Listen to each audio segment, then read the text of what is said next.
accident sur la RN1. C'est près de la société Ribal qu'un camion a percuté un scooter ce matin aux alentours de 9h15.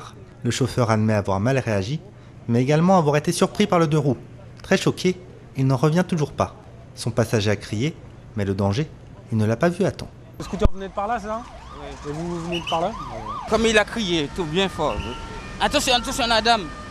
La dame était à côté. Pour moi, je pensais qu'elle garait à côté. Et puis je regardais de l'autre côté. Je regardais comme ça, pour voir la voiture qui vient en face. Et puis j'attends.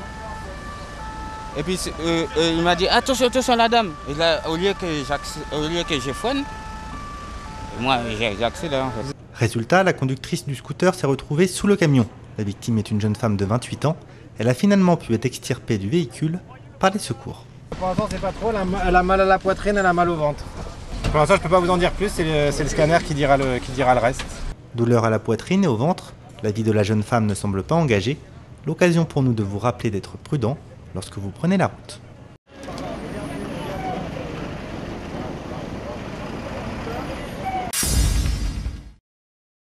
Les jeunes, les violences faites aux femmes, la tranquillité publique sont au premier rang du plan départemental de prévention de la délinquance. Ce matin, le préfet entouré des autres représentants de l'État ainsi que les collectivités se sont entendus sur les marches à suivre. Aujourd'hui, nous avons réuni tous les services de l'État, mais aussi tous les maires, le conseil régional, le conseil général, pour parler des 3 priorités de notre plan départemental de prévention de la délinquance, qui sont assez simples. 1, les jeunes. 2, les violences faites aux femmes. Et 3, la tranquillité publique. Nous avons décidé d'acter avant la fin du mois de janvier de cette année un plan départemental de prévention de la délinquance où il y aura une vingtaine de fiches actions très concrètes pour répondre aux préoccupations de la délinquance des mineurs, des violences intrafamiliales ou faites aux femmes ou des problèmes de sécurité publique comme la circulation d'armes, la vente d'alcool, toutes ces choses qui préoccupent nos concitoyens au quotidien. En Guyane comme au niveau national, le programme d'action à l'intention des jeunes exposés à la délinquance a pour objectif d'éviter le basculement et l'enracinement. Adolescents et jeunes majeurs sont au cœur des enjeux. Concernant le programme d'action pour améliorer la prévention des violences faites aux femmes, des violences intrafamiliales et d'aide aux victimes, il y aura une meilleure articulation et ancrage local. Alors on fait déjà appel aux élus, au conseil régional, au conseil général, à toutes les municipalités. Nous faisons bien évidemment également appel à tous les services de l'État et notamment à la direction de la jeunesse et de la cohésion sociale, dont la directrice est déléguée aux droits des femmes. Et bien évidemment, nous travaillerons aussi bien évidemment avec toutes les associations concernées. Avant la fin du mois de janvier, le plan départemental de prévention à la délinquance sera acté avec une vingtaine de fiches concrètes. En dehors des fiches, nous espérons aussi voir de meilleurs résultats. Depuis le 1er janvier, la carte nationale d'identité a eu sa durée de validité augmentée. Elle passe de 10 ans à 15 ans. L'allongement de 5 ans concerne les nouvelles cartes d'identité sécurisées délivrées à partir du 1er janvier 2014 et les cartes délivrées entre le 2 janvier 2004 et le 31 décembre 2013. Seules les personnes de plus de 18 ans sont concernées par cette modification. Si votre carte d'identité a été délivrée entre le 2 janvier 2004 et le 31 décembre 2013, il n'est pas nécessaire de vous déplacer dans votre mairie. La prolongation de 5 ans de validité de votre carte est automatique. Elle ne nécessite aucune démarche particulière. La date de validité inscrite sur le titre ne sera pas modifiée. La limite de validité indiquée au verso est tout simplement repoussée de 5 ans. L'objectif principal de cette mesure est de réduire le temps d'attente dans les administrations. Dans son discours de vœux pour le Nouvel An, le président français François Hollande a indiqué qu'il souhaite diminuer les démarches administratives et rendre la vie des Français plus facile. Je veux simplifier la vie de chacun d'entre vous, pour les démarches administratives, pour les actes de la vie quotidienne, pour la création d'entreprises, pour le développement de l'investissement. Tout doit être rendu plus facile. C'est une condition pour que nous puissions être plus attractifs, plus modernes, plus souples. Pour atteindre son objectif de rendre la vie plus facile en France, d'autres changements sont prévus dans les prochaines années. Les démarches vont être également simplifiées en ce qui concerne les titres de séjour. La prise de rendez-vous pour le renouvellement pourra s'effectuer en ligne. On pourra aussi porter plainte en ligne, il ne sera plus nécessaire de se rendre au commissariat.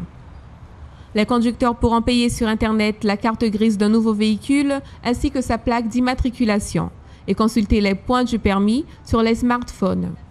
À partir de cette année, il sera possible dans quelques villes de France de s'inscrire au collège et au lycée sans se déplacer, en faisant quelques clics devant un ordinateur. Dorénavant, si un citoyen s'adresse à n'importe quelle administration et qu'il n'obtient pas de réponse dans les 2 mois qui se suivent à sa demande, il peut considérer qu'elle a été acceptée.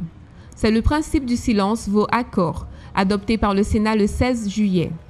D'autres mesures pour faciliter les démarches administratives en France sont actuellement en étude. Cette année, le thème du carnaval est histoire, culture et tradition. En dehors des défilés dans les rues, les soirées dansantes, l'Union régionale des festivals et carnavals de Guyane a prévu dans son programme d'action plusieurs rencontres dans les établissements scolaires, afin de sensibiliser les élèves sur l'histoire du carnaval. Quels sont les personnages, leurs fonctions, d'où ils sortent et comment ils sont arrivés ici. On a bien surtout oublié le thème du carnaval, le respect du carnaval, les principes du carnaval. Là, les élèves le professeur nous a sollicité, les élèves sont ravis et on essaie de leur donner un coup de main sur leur projet. Ces rencontres pédagogiques ont démarré ce jour à l'externat Saint-Joseph. Historiens et passionnés voudraient transmettre cette culture qui, selon eux, se perd. Non, ils ne connaissent pas l'histoire parce qu'ils ne connaissaient même pas les noms, même pas les visages. C'est dû à quoi, selon vous? Manque de transmission. Ça doit rester dans la tradition parce que c'est notre tradition. Il ne faut pas la laisser partir. Le gouvernement brésilien a créé un groupement spécial de la police pour le mondial de 2014. Plus de 10 000 hommes ont participé à une formation pour intégrer l'unité. Ils seront répartis sur les 12 villes qui auront siégé la Coupe du Monde. Chaque État sera responsable de définir quelle sera l'activité principale de ce groupe dans sa ville. Le groupement pourra servir d'appui à la police locale et contrôler l'accès au stade. Sa principale fonction restera sans doute de contrôler une éventuelle manifestation. Les pays qui siègent la Coupe du Monde affrontent historiquement des mouvements. En 2002 au Japon, 2006 en Allemagne et en 2010 en Afrique du Sud. L'année dernière, le Brésil a affronté une des plus grandes manifestations de son histoire.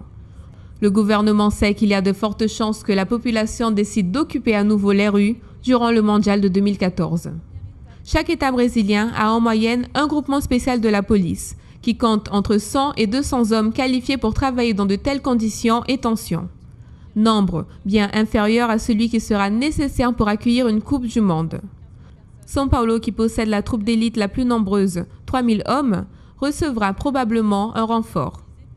La police brésilienne a annoncé aussi l'utilisation d'un mini-robot espion, qui pourra filmer et envoyer les images en direct à la police afin de faciliter les identifications en cas de violence dans une manifestation. Le Brésil sait que le mondial de 2014 ouvrira les portes du pays et que chaque réussite ou échec sera visualisé et analysé par le monde. Le pays est considéré comme une des nouvelles puissances mondiales et selon les spécialistes, ce n'est pas le moment de commettre des erreurs.